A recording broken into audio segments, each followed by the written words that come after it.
चलिए next question अब start करते हैं। सबसे पहले क्वेश्चन समझते हैं क्या कह रहा है। क्वेश्चन कह रहा है कि एक व्यक्ति है, वो एक बुक और एक टेबल सेल कर रहा है।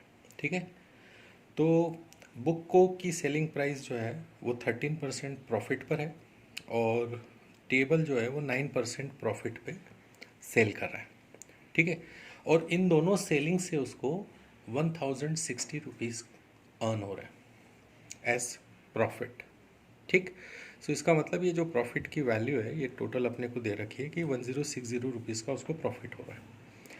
पर अगर वो बुक को 16:2/3% प्रॉफिट पे बेचे और टेबल को 11:1/9% लॉस पे बेचे तो उसको कोई प्रॉफिट या लॉस नहीं होता। तो बताओ कि उसका सीपी क्या होगा, ये हमारा क्वेश्चन है। ठीक है, सो एज यूजुअल हमको एक प्रॉफिट और एक लॉस परसेंटेज हमको दिया हुआ है, तो हम सबसे पहले उसको कन्वर्ट कर लेते हैं। ठीक है, प्रॉफिट परसेंट हमको कितना दिया हुआ है 16:2/3%। तो इसको फ्रैक्शन में कन्वर्ट किया तो हमको मिलेगा 1/6 और जो लॉस वैल्यू 11:1/9% इसको हमने कन्वर्ट किया तो हमको मिल रहा है 1/9। ठीक है, तो यहाँ से अब 1/6 times cost price of book और 1/9 times cost price of table ये हमको सेम दे रखी है। ठीक है, कारण सिंपल सी बात है कि उसने क्या बोला है कि इस ये अगर दो चीज़ें, ये दो वैल्यूज़ अगर हम कंपेयर करें तो हमको कोई प्रॉफिट या कोई लॉस नहीं होता। इसका मतलब ये होता है कि जो 16:2/3% ऑफ प्रॉफिट है वो प्रॉफिट परसेंट है, वो जो है वो 11:1/9% लॉस के बराबर है। ठीक है, तो हम इन दोनों वैल्यूज़ को इक्वेट कर सकते हैं, जैसे हमने पहले देखा था कि कॉस्ट प्राइस जो होती है वो इन्वर्सली प्रोपोर्शनल होती है। ठीक है, तो हम यहाँ पे ये जो वैल्यूज़ हैं इनको हम डायरेक्ट ऐसे लिख सकते हैं 1/6 times cost price of book is equal to 1/9 times cost price of table. ये एक इम्पॉर्टेंट फॉर्मेट है जो आपको याद रखना है इस टाइप के क्वेश्चन में, कि जब भी आपको ऐसी कोई चीज़ दे रखी हो कि इस कंडीशन में उसको कोई प्रॉफिट कोई लॉस नहीं हो रहा है, तो हम इसका जो फ्रैक्शनल वैल्यू है वो इसकी सीपी के साथ और इसकी फ्रैक्शनल वैल्यू को इसके सीपी के साथ इक्वेट करेंगे। ठीक है, तो यहाँ से हमको जो है वो एक रेशो मिल रहा है 2/3 का। ठीक है, प्रॉफिट और लॉस के बीच में। ठीक, तो अब यहाँ से हम कंपेयर कर सकते हैं। देखिए, एक चीज़ आप बहुत अच्छे से समझिए कि जब आप प्रॉफिट निकाल रहे होते हो, ठीक है, तो आप selling price minus cost price करते हो तो प्रॉफिट निकलता है। ठीक, और जब आप प्रॉफिट परसेंट निकालते हो तो आप प्रॉफिट अपॉन सीपी करते हो, यानी जब आप प्रॉफिट परसेंट निकाल रहे होते हो then it is inversely proportional to cost price. पर जब आप प्रॉफिट निकाल रहे होते हो then it is directly proportional to CP. ठीक है, तो यहाँ पे पीबी अपॉन ये जो CP upon CP of book upon CP of table था, उसको जब प्रॉफिट ऑफ बुक और लॉस ऑन टेबल अपन इससे इक्वेट करेंगे तो हमको 2/3 वैल्यू मिलेगी। ठीक है, अब ये 2/3 जो है यहाँ से 2/3 2:3 बोलो, कॉस्ट प्राइस और प्रॉफिट बोलो, तो चूँकि वैल्यू हमको ऐसी दी हुई है, ठीक है, 13 और 9 इस टाइप से, तो हम इसको सीधा सीधा कॉस्ट प्राइस को 100 टाइम्स कर लेते हैं। तो 2/3 को हमने 200 और 300 इस फॉर्मेट में लिख लिया, ताकि ये 200 300 इसलिए लिखा है ताकि हम जब इसका परसेंट निकालें प्रॉफिट या लॉस परसेंट तो हमको इजीली पता चल जाए।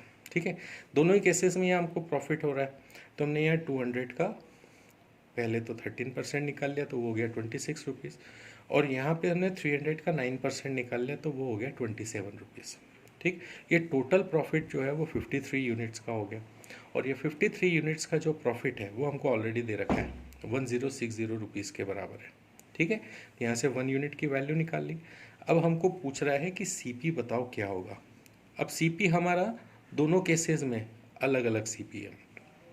ठीक है, अब चूंकि 1 यूनिट 20 रुपीज़ के बराबर है तो यहाँ पे सीपी क्या है 200 यूनिट्स है, तो 200 इंटू 20 करेंगे तो 4000 रुपीज़ हमारे पास कॉस्ट प्राइस आ जाएगी बुक की, और जब इसको हम 300 से मल्टीप्लाई करेंगे तो हमारे पास में टेबल की कॉस्ट प्राइस आ जाएगी। ठीक है, इस क्वेश्चन में इस वैल्यू को फिर से एक बार एक्सप्लेन करने के लिए मैं एक और क्वेश्चन आपको इसी टाइप का और सॉल्व करा रहा हूँ। ठीक है, ये क्वेश्चन समझ में आया हमको यहाँ पे सबसे पहले इसको इक्वेट करना है फ्रैक्शनल वैल्यू में कन्वर्ट करके, और वहाँ से हमको सीपी की और दोनों सीपीज़ के बीच में एक रेशो निकाल लेना है। उस रेशो को 100 से मल्टीप्लाई करके और हमको प्रॉफिट जो है वो निकाल लेना है। फिर ये प्रॉफिट हमको टोटल प्रॉफिट दे रखा है, उससे कंपेयर करके इंडिविजुअल यूनिट वैल्यू निकालनी है। फिर इंडिविजुअल यूनिट वैल्यू को हम सीपी से मल्टीप्लाई करेंगे तो इन टर्म्स ऑफ रुपीज़ हमको कॉस्ट प्राइस आ जाएगी। क्लियर? इस चीज़ के लिए को एक्सप्लेन करने के लिए एक और एग्जाम्पल दे रहा हूँ, उससे और अच्छे से ये चीज़ समझ में आ जाएगी। इस क्वेश्चन को देखो, ये क्वेश्चन क्या कह रहा है कि एक आदमी है, वो एक टेबल को 15% प्रॉफिट पे बेच रहा है और चेयर को 12% लॉस पे बेच रहा है। ठीक है, अगर वो टेबल को 12% लॉस पे और चेयर को 15% प्रॉफिट पे बेचे तो उसको कोई प्रॉफिट कोई लॉस नहीं होता। तो बताओ कि चेयर और टेबल की कॉस्ट प्राइस क्या है। ठीक है, सवाल समझ में आया? पहले वो क्या कर रहा है, 15% प्रॉफिट पे टेबल बेच रहा है और 12% लॉस पे चेयर बेच रहा है। फिर उसने क्या बोला कि अगर मैं इसका उल्टा कर दूं कि 12% लॉस पे अगर मैं टेबल बेचूं और 15% प्रॉफिट पे चेयर बेचूं तो मेरा प्रॉफिट लॉस जो है वो न्यूट्रलाइज हो जाएगा। तो बताओ मेरी चेयर और टेबल की सीपी क्या है, ये हमारा क्वेश्चन हुआ। अब यहाँ पे क्या हो रहा है कि 12% लॉस की टेबल और 15% प्रॉफिट की चेयर, ये दोनों सेम है, तो हमने दोनों को इक्वेट कर दिया। पिछले सवाल में भी हम ऐसे ही कर रहे थे। ठीक है, तो यहाँ से अब इस परसेंट को मैंने कन्वर्ट कर लिया, तो 12/100 टी हो गया और ये 15/100 सी हो गया। ठीक है, table T and C belongs to table and chair. Clear? तो अब यहाँ पे हम क्या करेंगे इस चीज़ में,